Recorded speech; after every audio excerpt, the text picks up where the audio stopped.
173.6, down 6.4 pounds. We are in the home stretch here of this 14-week long marathon of keto and HIIT workouts and all that good stuff, fasting. It's come to crunch time right now. I've got 3.6 pounds to lose. Week 11, 12, 13, 14. We got 4 more weeks here, so it's crunch time. It is crunch time. It's been hard the last 2-3 weeks. The diet has been really hard to keep up. The restraint collapse is real, where that muscle, that willpower muscle has been strained for 10 weeks.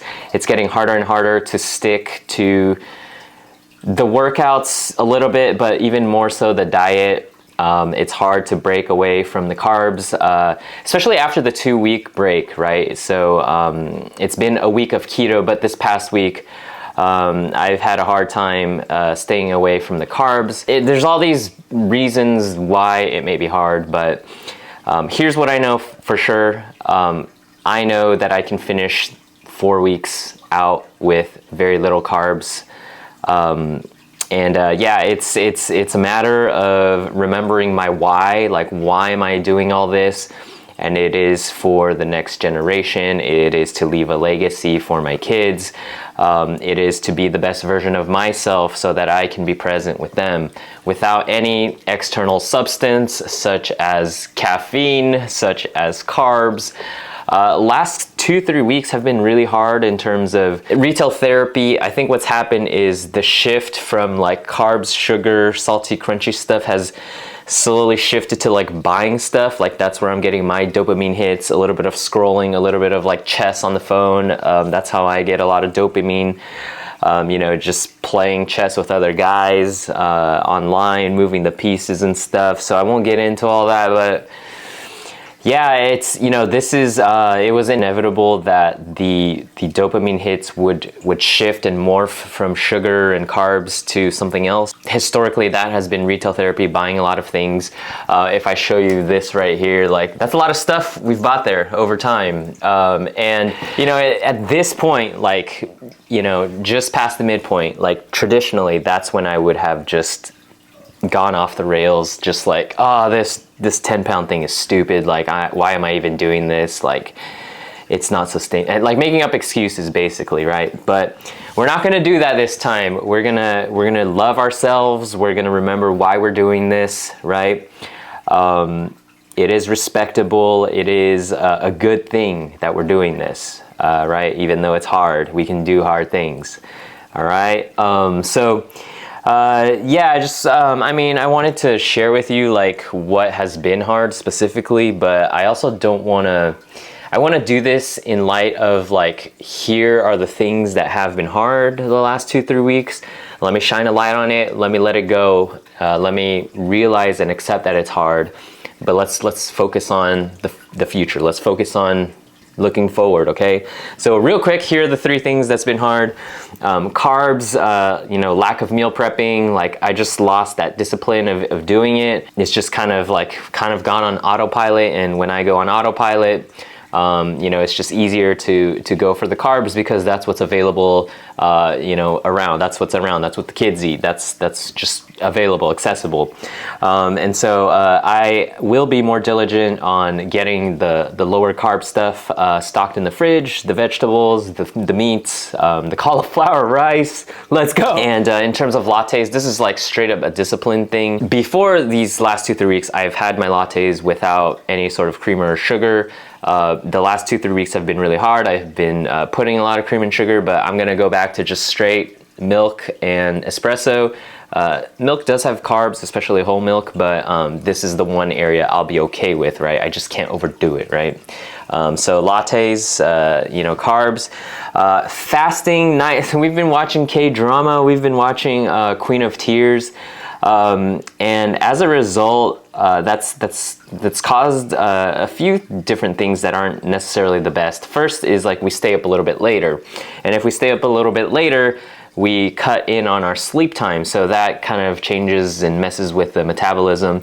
Not only that, we start getting hungry. And so we start snacking on things, right? So it's kind of The K-drama has been, an obstacle, a challenge, but it's been something that we've been using to like unwind from the day. And so I don't want to get rid of it altogether. What are we going to do there? I think what we're going to do is we are going to eat dinner as we normally do. We end dinner at like 6 p.m. We're going to put the kids to bed. After we put the kids to bed, I'm going to have a protein shot around 8 o'clock. And so that will at least tell me, logically, tell my body like, hey, you're having food. There's no excuse of why you should be hungry. So like, don't eat anything, just have some water, and we're gonna try that, all right? For the first half of this, we've stuck to like no food between dinner time and the next morning. So we haven't eaten from 6 p.m. to 6 a.m., right? That's like a good 12 hours. It's a good fast, right? But because of K-drama and doing all that, we've been eating at like 9:30 p.m. And so that fast has been shortened to 9 hours, and that's not really a fast, right? And so that's been throwing a wrench in things for a little bit. So we're gonna tweak that. The last thing is workouts. Workouts have been getting really hard because they've been getting boring. I've been doing the Ollie McCann 15-minute kettlebell workout just because it's a loaded 15-minute hit. But I remember in the beginning of the first half, I was doing a lot of the other Ollie workouts. I forget his name, but those workouts were non-weighted. It was just 15-minute straight hit. But that guy has like really good songs and the movements feel really good. There's some like martial arts like kicks and punches, which is always fun. And so I gotta mix up the workouts a little bit. I gotta, like thinking about like the 15-minute kettlebell workout is just a drag. Like it takes a lot of willpower and energy to like get me to start. And even during the workout, like the 15 minutes feels like 30. So nothing against Ollie McCann. It's a great workout, but like I gotta mix it up a little bit. And so that's what I'm gonna do, mix it up. All right. So here's the game plan going forward. The next 4 weeks, looking forward, looking ahead.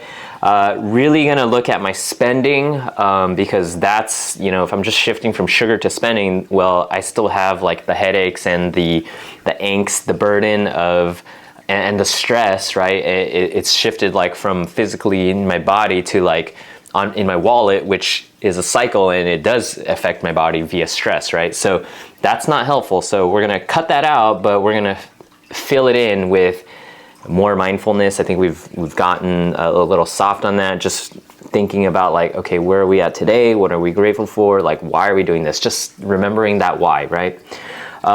So we're gonna do that. We're gonna do this thing. We're gonna do that thing right here. This actually reminds me of a book. I forget what it's called, and I forget who the author was. I think it might have been a Daniel Pink one where he talks about the start, the middle, and the end. The middle is like where you tend to get like tired, lethargic, start to lose focus, and you can use that to like fuel yourself to the end, or you can use it to like crash on the side of the street and just burn out, right? So we're gonna use this half to get energized, get pumped, get some sense of urgency back. Not like a rah kind of thing, but like a steady, disciplined, like let's freaking get this thing. All right, we're gonna do that. We're gonna get this thing. We're gonna hit 170 in 4 weeks. We're gonna do it, okay? We're so close. We're gonna stick with it. We're gonna love ourselves, accept ourselves. Just be gentle with ourselves. No need to like be criticizing. There's no room for negative energy here, all right? Like, let's go, So here's the game plan. I've told you the 3 things: carbs, the nighttime K-dramas, and the workouts. We're gonna be a little bit more we're gonna get refocused on the meal prepping, all right? On the low carbs, the veggies and the meats, the protein. We're still gonna do the K-drama because that's bonding time with wifey, okay? But we're gonna do the little protein shot before that so we don't eat, all right? Through K-drama, we're gonna drink barley tea with no sugar because, K-drama, barley tea. And we're gonna mix up the workouts a little bit, okay? We're gonna get a little bit more consistent with them. 3 times a week, 15-minute hit. 3 times a week, hour-long zone 2 slow burn cardio. All right, we're on a good trajectory here. We're gonna keep building on it. We're gonna get refocused. We're gonna get to that 170 mark. All right, guys. I just want to thank, like, if you've been joining me through this whole journey, I just want to thank you for your support, for watching. You know, say what's up in the comments. Thank you for just joining me. I hope you've been, you know, even if you're lurking, you're in the shadows, I just appreciate you. Thanks for watching. We're gonna get this thing, okay? We're gonna get the 170, all right? I'm gonna crush this week. I'll see you guys next week, week 11. Let's go.